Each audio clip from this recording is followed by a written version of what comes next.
ජයරාමට ගත්ත සංජනාගේ මගුල දැන් කැඩිලා කියන ආරංචිය අලුත්ම තොරතුරු තමයි අද වීඩියෝ එකෙන් ගෙන්න යන්නේ. ඉතින් ඊට කලින් අපේ channel එක subscribe කරන්න. මේ ඉස්සරහම ලංකාවේ මුත්තම දෙයක් තමයි හද්දවත් මුගුරු කාලා ජයරාමට ගත්ත සංජනාගේ වෙඩින් එක දැන් දික්කසාදයකින් කෙලවර වෙන්න යනවා කියන එක. තාම නීතියෙන් දික්කසාද වෙලා නැති වුණත් සංජනායගේ සංජන ජාලාවල ඒතන දැනීම වෙන වෙලා ඉන්නේ කියලා නිතරම දානවා. පැත්තකට බෙදිලා මිනිස්සු එක කතා කිව්වා. ඒ තමයි සංජන මේ වගේ වීඩියෝ ෆොටෝස් දාන්නේ විහිළුවට පේජ් එකේ රීච් වැඩි කරගන්න මිසක් ඇත්තටම මේ දෙන්න වෙන වෙලා නෙවෙයි. මොකද තාම සංජන හරියට මොකුත් ඒ ගැන කිව්වේ නැහනේ. ඒක නිසා ගොසිප් හදන්නේ නැතුව ඉන්න කියලා. ඒ වගේම අනිත් පිරිස කිව්වේ නැහැ ඉඳගෙන දැන් ඇත්තටම වෙන වෙලා තමයි ඉන්නේ. ඒකයි සංජනා දැන් ඕස්ට්‍රේලියාවේ නැතුව ලංකාවේ පදිංචි වෙලා ඉන්නේ කියලා. කොහොම නමුත් මේ කතාවට හරිම උත්තරයක් උන් සංජනාම දීලා තියෙනවා.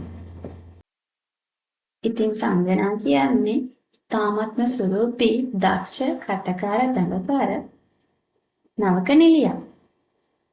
කොහොම නමුත් දැන් නිවේදන ශාස්ත්‍රයෙන් ඉස්සරහට යන සංජන ළඟදී විවාහ වුණත් විවාහයෙන් ටික කාලයකට පස්සේ ඇත්තම බොහෝ මාස කිහිපයකට පස්සේ සංජන තනිව ජීවත් වෙන්න පටන් අරගෙන තියෙනවා වගේම එයාගේ සමාජ මාධ්‍ය ජාලාවල එයා ඉන්ටර්විව්ස් වල එයා දැන් සිංගල් බව ඔෆිෂියලිම උන්න කියලා තියෙනවා.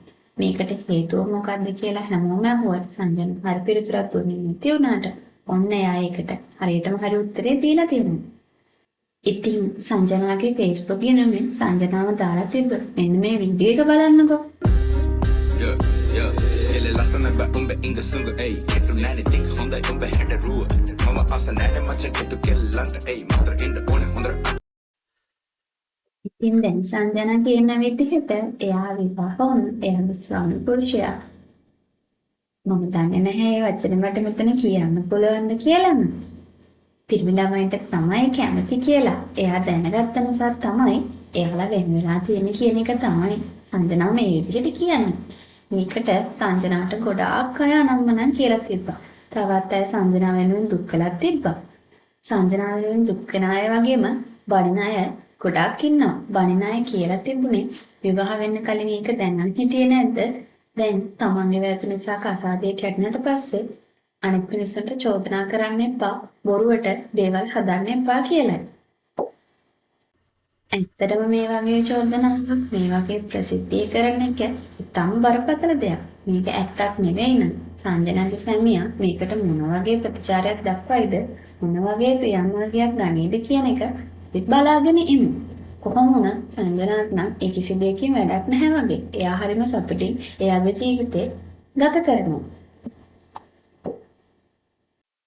ඉතින් අපි හිතනවා සංජනා ඇත්ත වෙන්නේ මේ කියන්නේ කියලා. ඒක නිසා අපි ඇත්තටම සංජනාට ගැන දුක් වෙනවා. කොහොම වුණත් එයා යාගේ සතුට හොයාගෙන එයා සතුටින් ඉන්න ලැබිච්ච එක ගැන අපි සතුටු වෙනවා. ඇත්තටම විවාහයකට කලින් තමන්ගේ ස්වාමි පුරුෂයා ඒ වගේ කෙනෙක් කියලා තමන්ගේ බිරිඳ ඒ වගේ කෙනෙක් කියලා දැනගන්න නැතුව හිටියේ කොහොමද කියන එක නම් අපට ප්‍රශ්නයක්. එහෙම බැලුවහම නම් අපිටත් හිතෙන්නේ සංජනා මේ බොරුවට ප්‍රසිද්ධිය උදෙසා එයාගේ ස්වාමි පුරුෂයාට මඩ ගහනවා. එහෙමත් නැත්නම් බොරු වැරද්දක් පටවනවා කියලායි. කොහොම වුණත් ඒකේ ඇත්ත නැත්ද අපි ඉස්සරහට බලාගමු. මේ ගැන ඔයාලා මොකද්ද හිතන්නේ කියලා පල්ලෙහායින් කමෙන්ට් එකක් දාන්න. ඇත්තටම තමන් විවාහ කරගන්න යන බිරිඳ ස්වාමි පුරුෂයා එහෙම කෙනෙක් කියලා තමන් කලින් නොදැන ඉන්න විදිහක් නෑ නේද? අපේ channel එක subscribe කරන්න. අපිට පල්ලෙහායින් කමෙන්ට් එකක් දාන්න. දිගටම මේ වීඩියෝ බලන්න. පිට එක එකතු වෙලා ඉන්න.